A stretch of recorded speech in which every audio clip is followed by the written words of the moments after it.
जो राम जी को नहीं भजता वो चारों वर्णों चमार है। वो राम को भजने वाला उत्तम और चाम को भजने वाला नीच। ये हराम का खाने वाले लोग, इन्होंने कभी कमा के नहीं खाया, हमेशा लूट के खाया, अंधविश्वास पाखंडवाद फैला के खाया, कभी राम के नाम पे खाया, कोई मंदिर में बैठ के खाया। ये हमें शिक्षा देते हैं। अरे हम वो शक्तिशाली कौम है जो कभी संघर्ष से पीछे हटे नहीं है। हमने अम्बेडकर को पढ़ा, हमने ज्योतिबा फुले को पढ़ा, हमने लल्लई सिंह यादव को पढ़ा, हम अपने उन क्रांतिकारी उनको पढ़ते हैं, योद्धाओं को। लेकिन वेद नहीं पढ़े हैं आपने। देखिए, जिन वेदों में जिनको कल्पना के आधार पर लिख दिया गया हो, और हम कल्पना में कभी भरोसा नहीं रखते। अगर यदि पढ़ना ही था तो अगर यदि उन वेदों में अगर यदि बुद्ध को लिया जाता तो मैं समझता हूँ भारत विश्वगुरु बन जाता। लेकिन इन्होंने वही अंधविश्वास पाखंडवाद जिससे इनको ताकत मिलती है, इन्होंने अपने आप को मजबूत बना के अपने खाने की ऐसी व्यवस्था तैयार कर रखी है जिससे ये जन्म जन्मांतर तक इस तरह से खाते कमाते रहेंगे, हमारे लोगों का शोषण करते रहेंगे। तो ये तो हमें सोचना है आने वाले समय में कि हम इनसे कितनी दूर जाएं, हम अपनी शिक्षा पर ज़्यादा ध्यान दें, अंधविश्वास पाखंडवाद से दूर रहें, राम श्याम कृष्ण से दूर रहें, देवी देवताओं से दूर रहें। ये हमें सोचना है, ये हमें तय करना है। जूती बनी तो चमड़े से बनी, जिसको आप सालों साल पहनते थे। अगर यदि नाड़े साड़े जो बैलों की उसमें सबसे एक मजबूत चीज़ थी वो भी चमड़े से ही बनी, उसको भी हम ही बनाने वाले लोग थे। अगर यदि ढेकली थी जिसमें पानी भर के पानी की व्यवस्था हम ले जाते थे, वो भी हम लोगों ने उसका ईजाद किया। तो इसलिए चमड़ा एक ऐसी चीज़ थी जिसकी उपयोगिता को हमने जाना था, लेकिन हम उससे खा कमा रहे थे, उससे हमें रोजी रोटी मिल रही थी, इसलिए इन्होंने उसको भी नेगेटिव रूप से ले गए। आज दुनिया में जाकर देखिए लेदर की चमड़े की क्या वैल्यू है, लेकिन ये मूर्ख क्या जानेंगे।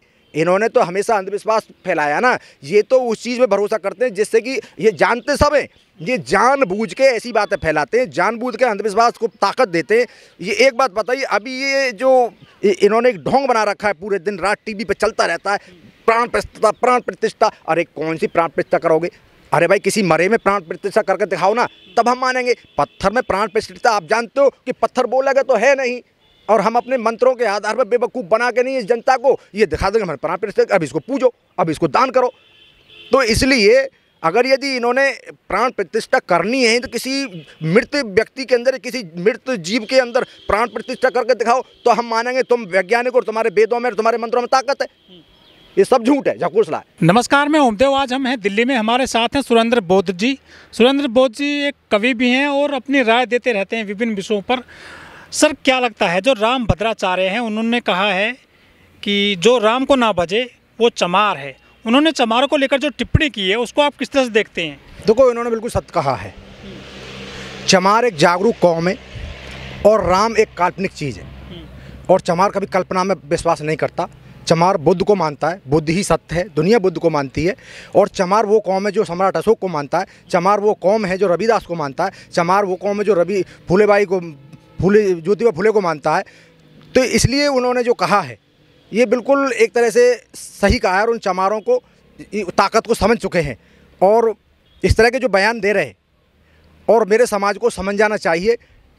लेकिन मनुवादी समझ के लिए मेरा समाज तो अभी समझा नहीं, और मैं समझता हूँ कि आने वाले में इस तरह के विचारों के आधार पर जिनकी टिप्पणी अगर होती रहती हैं तो मेरा समाज ज़रूर समझेगा, और उस अंधविश्वास पाखंडवाद को छोड़ के उस सत्य की तरफ जाएगा, उस बुद्ध की तरफ जाएगा, अम्बेडकरवाद की तरफ जाएगा, जिसने पूरी दुनिया को ज्ञान दिया।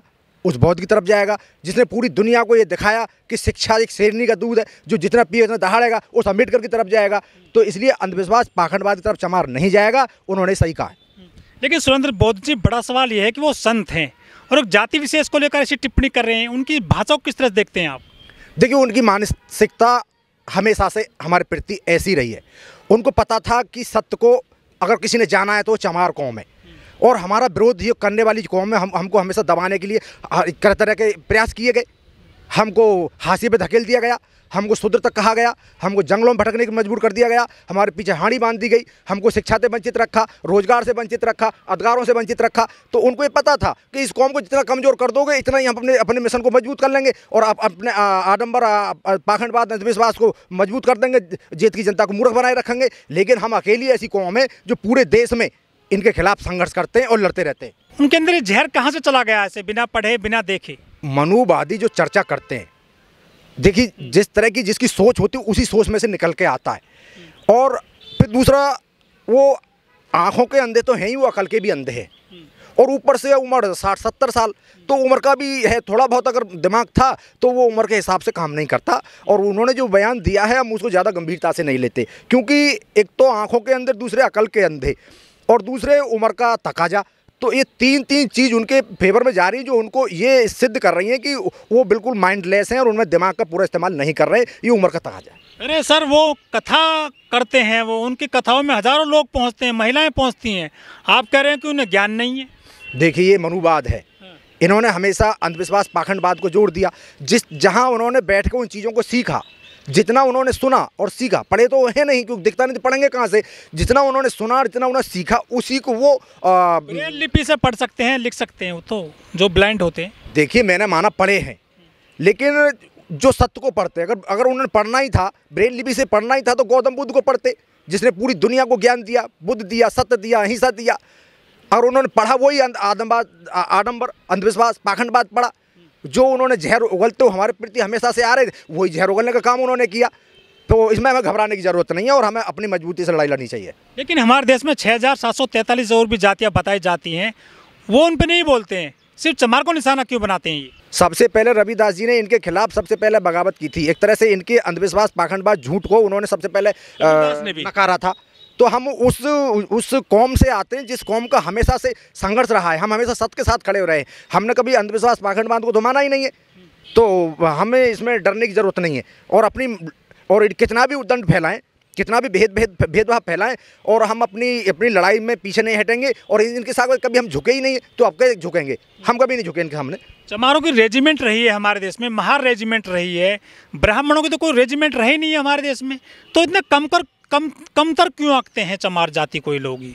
इनको ये पता है कि चमार दुनिया में अगर कहीं कम मजबूत है तो चमार कौम है, जो 8 घंटे 10 घंटे काम करने के बावजूद भी अगले दिन फिर उसी तत्परता से जोश के साथ काम कर लेकर खड़ा रहता है।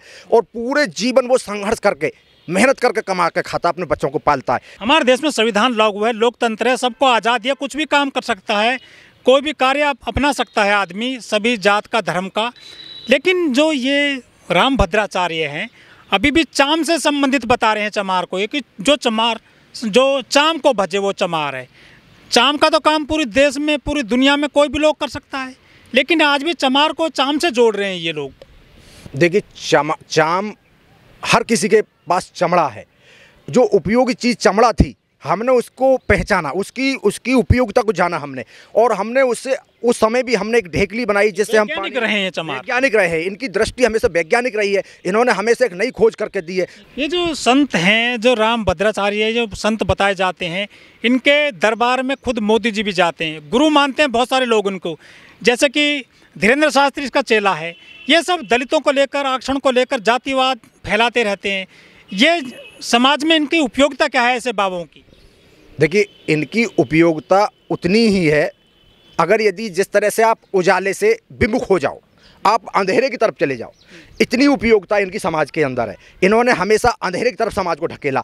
कभी इन्होंने कोई ऐसी वैज्ञानिक सोच इनकी नहीं रही, ऐसी इनकी तार्किक सोच नहीं रही। ये बड़े बड़े जो पूंजीपति लोग हैं, जो उच्च पदों पर बैठे हुए लोग हैं, ये दिखाने के लिए जाते हैं कि जिससे कि जितने की जनता जो प्रभावित हो और उनसे साथ जुड़े, और इनका अंधविश्वास, जो पाखंडवाद है, जो झूठ है, वो कायम रहे। इसलिए ऐसी एक व्यवस्था हमेशा बना के रखना चाहते हैं। चाहे देवकीनंदन ठाकुर हो, चाहे धीरेन्द्र शास्त्री हो, चाहे रे राम भद्राचार्य हो, ये दलितों को निशाना बनाते हैं, आरक्षण को निशाना बनाते हैं। ये जहर क्यों बो रहे हैं अपनी कथाओं के माध्यम से? पिछले कुछ 4-5 सालों में देखा जा रहा है। इस चीज़ से इनको ताकत मिलती है।